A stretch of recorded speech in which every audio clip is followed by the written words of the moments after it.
bakit ayaw mo ako i-kiss? Tapos kinis ko, sabi niya, te! Sabunutan po kami. Hindi ko po siya masabunutan. Dahil wala po siyang buhok. Yung damit na lang po. Damit na lang po kasi nahawakan ko. Sabi nagsampunutan, ma. Wala kami sa sampunutin sa kalapong ka. Ang payo. Marami kang babae, kuya? Unak na pet. Ha?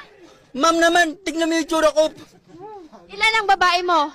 Isa lang. Isa lang. Tapos inuuto lang ako nun.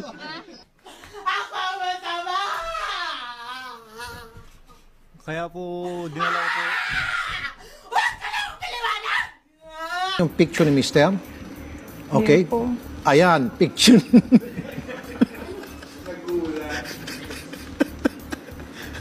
Maganda. Picture yan, no? Maganda. Magandang tanghali mo.